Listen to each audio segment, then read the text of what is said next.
Assalamualaikum warahmatullahi wabarakatuh. A'udzu billahi minasyaitonir rajim. Bismillahirrahmanirrahim. Tatajafa junubuhum 'anil madaji'i wad'una rabbahum khaufan wa tama'an wa mimma razaqnahum yunfiqun. Hamdan wa syukran lillah, wassalatu wassalamu ala rasulillah man la nabiyya ba'dah. Allahumma salli ala Muhammad wa ala alihi wa ashabihi ajma'in. Amma ba'du, Bapak Ibu, orang-orang tua saya yang saya muliakan, hadirin dan hadirat yang berbahagia dan yang dirahmati Allah. Begitu juga kaum muslimin dan muslimat, para pendengar dimanapun berada.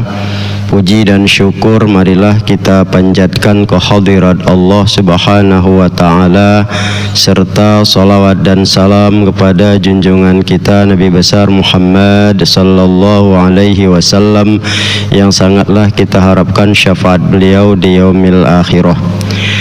Baik, pada pagi hari ini kita lanjutkan. Pada waktu yang lalu kita membicarakan bagaimana uzlah dan khalwat, ya, mengasingkan diri dan menyendiri, ya, salah satu juga dari, ya, nilai-nilai akhlak tasawuf untuk memberikan satu kebeningan, ya, jiwa, ketentraman hati, dan kita bisa lebih banyak menata diri kita ini dari hal-hal yang tercela untuk menjadi satu kebaikan yang banyak dan besar sampai akhir hayat di kandung badan.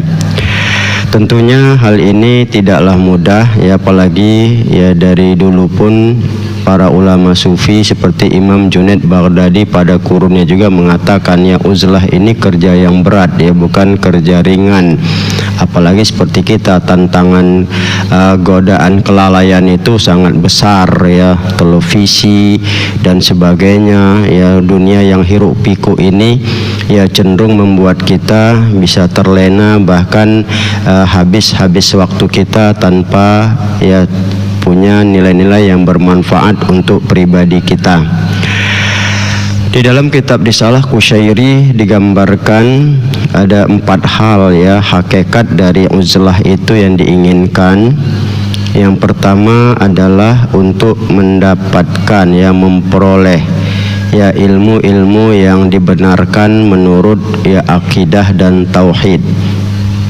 Artinya kita sudah belajar, mendengar dan mengetahui. Tentunya apa yang kita ketahui ini kalau tidak kita renungkan di tempat-tempat yang sunyi ketika menyendiri, nah, ini kan pada dasarnya, ya, menjadikan kita, ya, orang yang akan buyar. Kita aja, ya, maaf, ya, di masjid ngaji, keluar masjid hilang semuanya. Kan cenderung begitu. Di taklim mengaji, wak, di taklim dengar, ya, mantap kali rasanya. Begitu keluar dari taklim, ya, tak tahu lagi mana yang dikaji tadi apa. Kemudian diikuti, paling tidak akan seperti itu bisa direview kembali kapan, malam hari. Makanya di dalam surah, ya, As-Sajadah ayat yang ke-15 ke-16 itu, ya, sesudah sujud sajadah itu kan ada tatajafa junubuhum 'anil madaji'i yad'una rabbahum khaufan wa tama'a. Orang-orang yang menjauhkan lambungnya dari tempat tidurnya itu sambil berdoa dan berharap, penuh rasa takut, ya, khaufan wa tama'a, penuh rasa takut dan harap kepada Allah. Dia berharap menjadi orang yang baik, dia menalaah dirinya. Apalagi di surah Al-Muzammil, ya, pada ayat yang ke-7 itu kan, inna nasyi'atal laili asyaddu wa aqwamu qila, bahwa di pertengahan malam itu ada waktu yang syahdu, yang khidmat. Nah, inilah sebetulnya yang kita inginkan untuk menata kembali apa yang kita tahu, merenungkan kembali apa yang lalai dan sebagainya. Karena yang lalu kita sudah bicarakan, karena pada dasarnya nilai khalwat ini adalah, ya, menghilangkan sifat-sifat yang tercela, yang mengganti dengan yang baik. ya kita merenung di tengah kesunyian malam untuk memberikan satu pemahaman apa yang kita tahu dari yang haram tadi siang, ya kita telaah besoknya untuk mencari yang halal dengan benar dan seterusnya. Dan banyak yang manfaat khalwat ini sebenarnya kalau mau dilihat, ya hal-hal yang terjadi sama kita kadang di luar akal kita, ya kembali kita mencernanya secara ilmu ketuhanan. Allah punya kudrat, iradat, berkehendak dan sebagainya. Itulah indahnya ya khalwat ini, ya indahnya kita beruzlah. Ya walaupun dikatakan ya oleh Imam Junaid Baghdadi memang tidak perlu harus ke luar negeri, ya kemana, ke sana kemari tidak perlu. Apalagi dalam satu hadis Nabi dikatakan ya sholatul lail ya ruhbaniyah ummati, ya sholat malam itu salah satu kata Rasulullah adalah ruhbaniyah. Ruhbaniyah ini kan sebetulnya kependetaan dari umatku. Orang pendeta dulu, ya bukan pendeta sekarang, ya pendeta dulu artinya orang-orang rohib pada masa Bani Israel yang baik-baik itu kan dia punya tempat sendiri beribadah terus. Nah kalau kita sama Rasulullah tidak seperti itu, tapi malam hari itu dijadikan untuk ya, nilai seperti yang diinginkan. Karena malam waktu kita sangat lapang, sangat luas, orang istirahat. Apalagi seperti kita pulang kantor itu paling lama jam 5 sampai rumah. Malam kan sudah begitu bertenang atau menenangkan diri.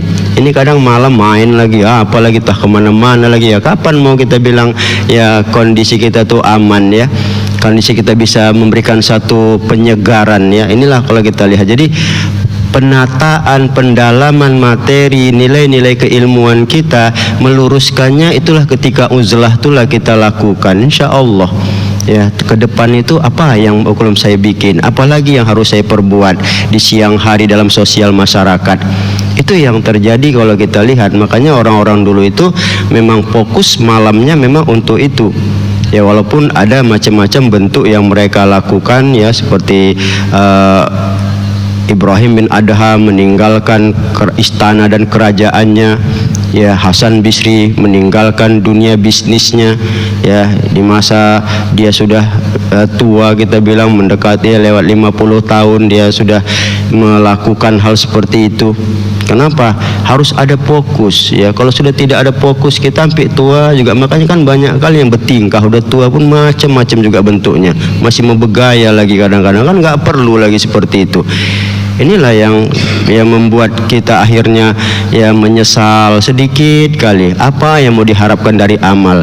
Mau mati takut, nggak mati dekat, kan begitu masalahnya. Itu perlunya hal-hal yang namanya uzlah ini. Jadi uzlah itu hakikatnya adalah menata keilmuan kita kembali, untuk apa yang kita tahu laksanakan dia. Karena kalau tidak dengan seperti itu, tidak ada kesempatan kita rasanya untuk bisa. Dan Allah beri kesempatan itu kapan? Itulah di tengah kesunyian malam itu. Ambil waktu yang begitu luas dan lapang. Nah yang kedua, ya hakikat ya uzlah ini adalah untuk mencegah kita dari akhlak-akhlak yang tercela. Jadi kita sendiri yang tahu. Ibda binafsik, lihat ya, mulailah dari dirimu. Wa fi anfusikum afala tubsirun. Ya, Az-Zariyat ayat 22 itu kan jelas, pada diri kamu mengapa kamu tidak perhatikan. Apalagi Rasul mengatakan tuba liman syaghalahu aibuhu an uyubin nas. Berbahagialah orang yang sibuk ngoreksi aibnya sendiri hingga lupa sama aib orang lain. Ini yang sangat mendasar sekali, sehingga ya ketika kita tahu besok kita sudah bisa bagaimana menghilangkan itu. Ini tidak pernah membahayakan saya, hasud menghilangkan segala amal perbuatan saya, ria membuat tidak diterima oleh Allah, takabur merendahkan diri saya di hadapan Allah. Nah sifat-sifat itu perlu kita lihat ketika di kesunyian malam terhadap diri kita itu, ya beruzlah. Kedepannya tinggal kita lah. Ya, hampir kejadian siang ini kita ingat, oh ini tak betul saya ini. Bisa langsung ya perubahan, pencegahan itu bisa dilakukan. Jadi kalau rutinitas ini dilakukan, insya Allah tidak ada ruginya uzlah itu, ya. Ini yang perlu bagi kita, ya karena kita tahu ya mengosongkan diri ini dengan perbuatan yang tercela, akhlak yang tercela, itu satu hal perintah bagi kita, ya untuk bisa kita tata lebih baik lagi. Apalagi kan Rasul kan digambarkan innama bu'istu li utammima makarimal akhlak. bahwa aku diutus untuk menyempurnakan akhlak itu. Nah, kemudian yang ketiga, bahwa hakikat daripada uzlah ini adalah litaqarrabu ilallahi ta'ala. Itu taqarrub kepada Allah. Karena bersunyi-sunyi diri dengan Allah ini, itu pada dasar kita uzlah ini bersunyi-sunyi diri dengan Allah. Makanya ketika orang bertanya pada seorang ulama bernama Mas'ud bin Malik, ya, bagaimanalah kau suka kali menyendiri begitu? Karena dia tiap malam itu terus dia menyendiri. Maka dia bilang, siapa yang sunyi ketika yang menyendiri sementara Allah dekat sama dia? Makanya orang yang menyendiri itu enggak ada sunyinya, sebenarnya ada kenikmatan, ada hal-hal yang begitu dia bisa rasakan. Ya seperti kita lah tengah malam itu kan sibuk kita mulai sholat, kemudian berzikir, istighfar, ada juga membaca Quran, kemudian kita bermunajat, ya, memohon, mengadukan hal kita terus. Makin banyak kita minta, makin tenang. Makin banyak yang kita lakukan, makin ada ya hal-hal yang begitu membahagiakan diri kita. Kalau gitu di mana kita bilang kita sunyi? Sebetulnya tidak ada. Malah kadang di tempat ramai kita sunyi kan. Begitu kita ngumpul sama orang, nggak ada yang sepaham, menyalah semuanya, malah batin kita tersiksa. Itu yang sunyi sebetulnya kalau mau dipahami. Makanya Ibnu Bajjah mengatakan kesunyian itu bukan tidak ada orang, tapi kesunyian kala orang tidak sepaham dengan kita, ketika kesalahan terus menghantui dan mengelilingi kita, yang kita tidak dapat mengelakkannya sementara kita ingin baik, itulah sunyi sebenarnya kata Ibnu Bajjah. Kita ini kan terus terang aja kan, memang rame di medan di mana, tapi mencari kawan yang sepaham, menikmati hidup dekat dengan Allah, memberitahu kita pada yang baik, mana ada kan? Keroyokan korupsi banyak kan, itu masalahnya. Apalagi sekarang tuding menuding. Itulah kenyataannya ada. Kenapa? Karena itu kita yakin tidak dilakukan hal-hal yang diinginkan oleh Allah. Hari itu sibuk aja, nggak ada berhentinya untuk ya mengurus, kita bilang, kondisi manusia. Apa kita bilang nggak ada jam tidur kita? Apa tidak ada jam kita itu istirahat? Inilah kadang kita lihat, kalau itu semua dilakukan, jelas ya kegelisahan, keresahan untuk dekat dengan Allah itu berat untuk digapai dia. Maka itu pada dasarnya uzlah ini jelas seperti digambarkan, tatfa junubuhum anil madaji. Orang yang dekat dengan Allah itu menjauhkan lambungnya. Makanya Rasulullah tuh setiap malam ya permisi dulu sama Aisyah, boleh saya Aisyah, ya, kita kalau udah lambung ke perut ya kita bilang apa kita bilang lambung ke tempat tidur, empuk lagi tenggelam. Apalagi sudah dekat istri, kita bilang dipegangnya udah lebih parah. Begitu juga istri dengan suami, ya udah berat itu untuk bangun, itu berat itu dia. Makanya Rasulullah permisi, boleh saya Aisyah, kata Rasulullah. Itulah adab sopannya Rasulullah. Walaupun sebetulnya dia pergi aja pun nggak ada masalahnya itu kan, itu kalau kita lihat. Tapi itulah indahnya ya hubungan berkeluarga itu. Ya Aisyah mengangguk, mengizinkan, itulah Rasul ya sampai dia lihat bengkak kaki dan sebagainya. Tapi itu satu kesyukuran, kebahagiaan yang dirasakan oleh Rasulullah yang kita harus mencontohnya, ya. Nah kemudian baru yang terakhir, yang keempat adalah uzlah ini gunanya apa? Untuk menenangkan, menentramkan badan dan hati. Tentram badan tuh rasanya ya, ada kenikmatan, apalagi banyak bergerak waktu sholat malam itu, kita bilang ya badan pun stabil lagi dari istirahat tadi, ya. Kemudian kita mengadu, hati kita pun tentram, berbagai macam kerisauan itu ya terobati pada saat itu. Inilah penetralisir yang sebetulnya ya menjadi satu acuan sama kita bahwa hal seperti ini harus dilakukan, ya seperti digambarkan, tidak harus keluar. Kalau memang kita punya tekad silahkan, nggak ada masalahnya.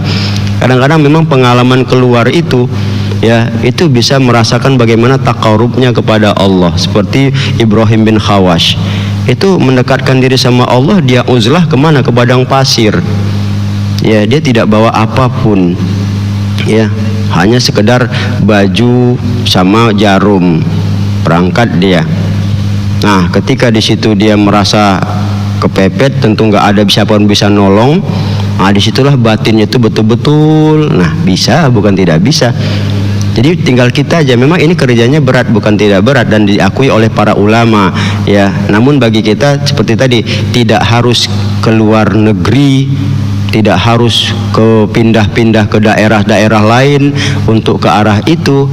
Maka malam hari itu Allah sudah katakan inna nasyi'atal lail, ya, di penghujung malam itu ada wat'a, ya, suatu waktu yang sangat syahdu, sangat nikmat dia. Apa itu? Itulah dia, ya, sholat tahajud malam dan berbagai macam renungan-renungan yang bisa kita ambil pada waktu yang panjang. Sebetulnya perpuluhan kita jam 1 ke jam 3.